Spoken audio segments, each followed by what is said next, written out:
Bonjour à tous, dans cette capsule, on verra les statistiques à deux variables. Ce sera un aspect théorique qui va vous aider à interpréter correctement des questions de type.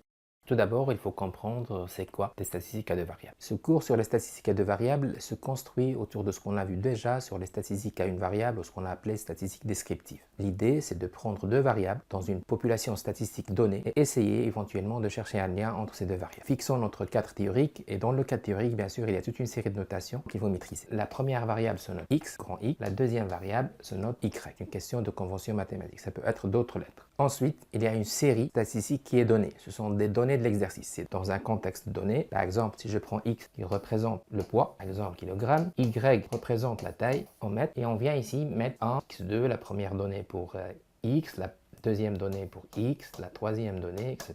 Quand on est avec des statistiques à deux variables, ça se construit par couple. Pour x1, il y a une valeur associée y1. Voilà, ça c'est une présentation de données statistiques de deux variables. Dans ce contexte donné, x représente un poids. Dans ce contexte, le poids est donné en kilogrammes. Même chose pour y, dans ce contexte, c'est la taille, et la taille est donnée en mètres. On peut avoir une deuxième forme graphique, on appelle ça un nuage de points qui se construit point par point, c'est-à-dire le x1, y1, le x2, y2, le x3, y3, etc. Généralement, ça se passe dans un repère orthogonal. Je prends sur l'axe des abscisses la variable x, sur l'axe des ordonnées la variable y. Il y a plusieurs façons d'avoir le nuage. Je prends cette série d'exemples parce que ça paraît intéressant. Voilà un deuxième nuage. Troisième conseil, prenez vos temps pour observer la tendance de ce nuage. Essayez de réfléchir à un modèle, à une courbe connue qui peut approcher d'une manière optimale ce nuage. Troisième point, deux termes, régression et ajustement. Ça veut dire tout simplement ce nuage qui est un peu aléatoire au départ a tendance à être un peu similaire à quelque chose qu'on connaît. Par exemple, si j'observe une tendance, je vois bien qu'il y a une tendance périodique de ce genre. Ça me rappelle un modèle périodique de type A, Y égale A, sinus de BX, C plus D. Voilà par exemple un modèle qui pourrait correspondre et qui pourrait modéliser ce nuage de points. On a une courbe parfaite qui pourrait se coller pour nous rapprocher de cette tendance. On part avec ce nuage aléatoire. 2 minutes d'observation, on voit que c'est un peu similaire à ce modèle. Et on peut associer les deux pour avoir une courbe connue qu'on peut l'étudier complètement avec les outils mathématiques qu'on a déjà. Question légitime, pourquoi alors on cherche à modéliser le nuage par une fonction? Encore une fois, notre vocabulaire utilisé, c'est ce qu'on appelle la prévision et l'estimation. On a des données limitées, soit dans le temps, soit dans le contexte, et on veut prolonger l'étude. Si je parle par exemple d'une série statistique qui s'arrête en 2024, j'ai besoin un peu d'informations en 2030. Donc c'est clair que ce modèle, en tout cas la série de données s'arrête à 2024, j'ai besoin de prolonger. C'est ce qu'on appelle de la prévision de l'estimation. Je vais arrêter ici, j'ai besoin de l'information à ce niveau-là. Ça, c'est une question statistique intéressante à étudier. Ce qu'on appelle de la prévision et de l'estimation. Et c'est le modèle, puisqu'on sait que la courbe elle est infinie, il y a un prolongement, c'est le modèle qui va nous permettre cette étude. Je prends un autre exemple, un nuage et une tendance. Alors ce nuage, bon, première vue un peu aléatoire, ça doit me rappeler que je suis sur un modèle exponentiel.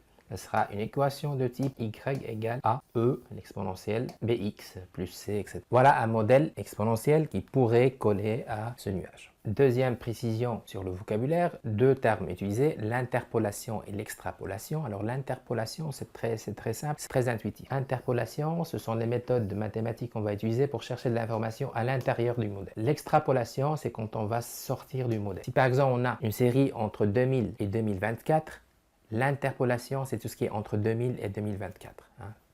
L'extrapolation, c'est tout ce qui dépasse 2024, c'est-à-dire 2030, etc.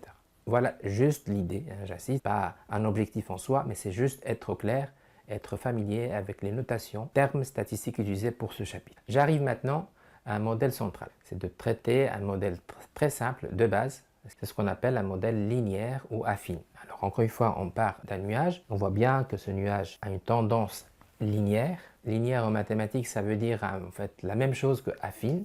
Ils sont équivalents. Et cette tendance m'intéresse. Ça suppose que mon modèle est très simple. C'est une droite. L'équation la plus simple à trouver, c'est une équation de droite. Voilà notre droite, voilà notre nuage, et voilà l'association. Bien sûr, ça c'est toujours x. Ça c'est toujours y. Ça c'est l'association de mon nuage avec la droite. Je vois bien que ma droite ajuste au mieux ce nuage. C'est le même fil conducteur. Essayez de trouver le modèle pour répondre à des questions de type prévision, estimation, extrapolation ou interpolation. Généralement, c'est de l'extrapolation qui est demandée, c'est-à-dire sortant du cadre, c'est-à-dire chercher cette information à ce niveau-là. Le nuage, les données s'arrêtent à ce niveau-là, par exemple 2024. Toutes les dates dépassant 2024, bah, c'est plutôt de la prévision obtenue parce qu'on a un modèle connu qui est la droite. Alors, qui dit droite, il dit son équation. Et son équation ne va pas changer. Ça sera toujours y égale a, qui représente la pente. Gardez toujours en tête que c'est delta y sur delta x, un accroissement vertical sur y, sur un accroissement horizontal sur x.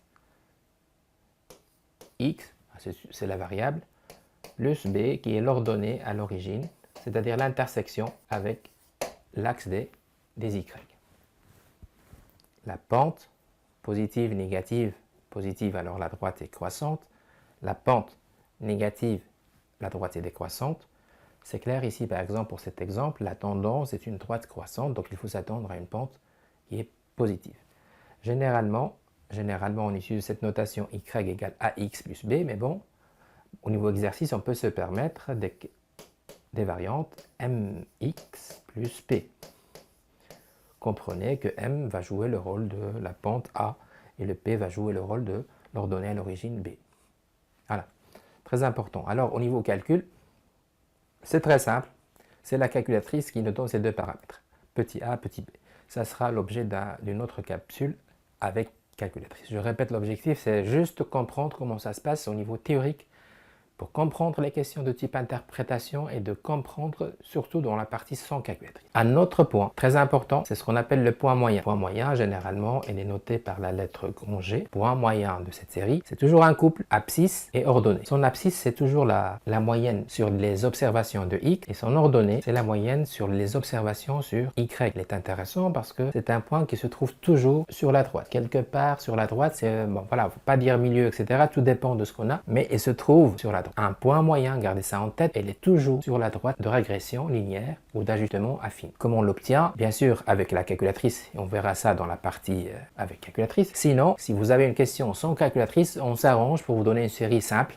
Et ça sera, par exemple, la première observation de x 2 sur 4. Si on est parti avec 4 observations. Si on est parti avec 4 observations, ça sera y1 plus y2, y3, y4 sur 4. Il suffit de faire un calcul parfois mental facile, trouver x bar, qui est la moyenne de x, y bar qui est la moyenne de y, et ce couple x bar, y bar représente le point moyen qui appartient à cette droite. Attention, il appartient à cette droite. Un élément central aussi dans la partie sans calculatrice, c'est de vous tester autour de la compréhension de ce cours. Et généralement, ce sont des questions de type corrélation, lien. Bon, intuitivement, c'est quoi une corrélation, c'est quoi un lien? C'est juste voir le lien entre les deux variables.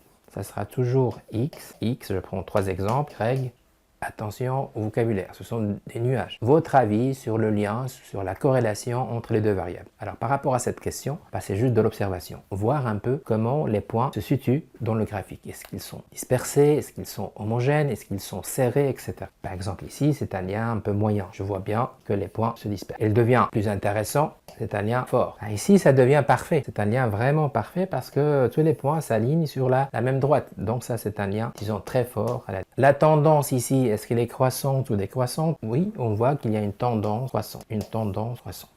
Comment on mesure ce lien? La question mathématique qui se pose maintenant, oui, on a observé quel est l'élément, quel est le paramètre statistique qui nous permet de mesurer ce lien. Comment on calcule, sans avoir le nuage, le lien entre deux variables. Très simple, très facile, surtout dans la partie avec calculatrice. Ce lien-là est mesuré par ce qu'on appelle le coefficient de corrélation, un deuxième paramètre à coefficient de détermination, et disons qu'il vient dans un deuxième temps. Ça se note R, et ce coefficient de détermination, c'est tout simplement le carré de R carré. Donc finalement, c'est le R qui est central. Alors c'est intéressant, c'est un paramètre statistique toujours entre moins 1 et 1.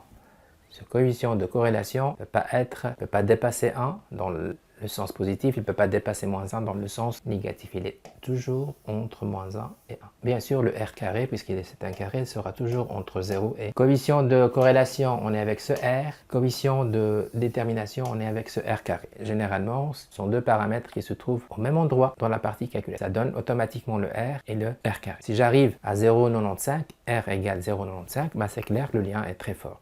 Si j'arrive à 0,1, c'est clair que le lien est faible. Si j'arrive à moins 0,95, c'est clair, c'est un lien très fort, mais bon, dans le sens décroissant.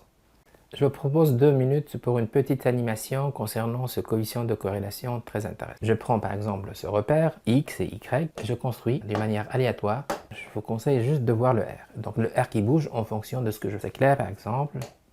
Voilà, je construis un nuage et je peux contrôler son R. Alors à chaque fois je serre mes points, là c'est clair, R a tendance d'augmenter. La tendance est croissante, vous avez un R positif. Je peux encore augmenter, c'est juste serrer les points. Voilà, je peux chercher encore une fois, voilà une droite de régression, d'ajustement affine qui se construit autour de ce nuage. Je prends un autre exemple. Je vais le construire maintenant d'une manière décroissante. Donc je construis mon nuage et on regarde un peu le R qui varie. Voilà, je construis un nuage. Je fais exprès de prendre une tendance décroissante pour que vous puissiez voir que je suis avec un R négatif. Je peux m'amuser à avoir un lien faible. C'est juste des points qui vont se disperser sur le nuage. J'ajoute des points. Ce R a tendance à diminuer. La tendance est toujours décroissante. Donc on vient de voir l'animation. C'est clair ici, je suis dans une tendance décroissante. Alors il faut s'attendre à un R à négatif. Il faut s'attendre à un R négatif. Il faut s'attendre à un R négatif. Il faut s'attendre à un R négatif, mais bon, on est dispersé. Ce n'est pas vraiment moins 0,90, ça sera peut-être moins 0,5. Ici, on est quand même avec une série serrée, donc ça sera peut-être moins 0,95. Et ça, c'est clair que c'est une perfection parce que les points sont alignés, ça sera vraiment le moins 1. Donc vous voyez que le R, il est entre moins 1 et 1, il peut prendre des perfections dans les deux extrémités. 1 et moins 1 doivent être alignés. Entre ces deux extrémités, il peut varier en fonction de ce nuage. L'une des questions, en tout cas parmi les premières questions qui seront posées, c'est encore une fois construire un nuage. Je prends un exemple très simple. Et l'objectif, c'est de tracer, de construire cette représentation statistique graphique qui s'appelle un nuage de points. Généralement, comme je viens de le dire, vous avez X et vous avez un Y. Ici, c'est clair, X représente une variable. Ici, si je prends le contexte, ça sera le temps, le jour. Et le Y représente un poids en kilogrammes. Et par exemple, j'ai X1 égale 4 pour reprendre la notation, Y1 égale 3,6, etc. Donc X2, c'est 6, Y2, c'est 3,76. Bon, la variable X s'arrête à 22.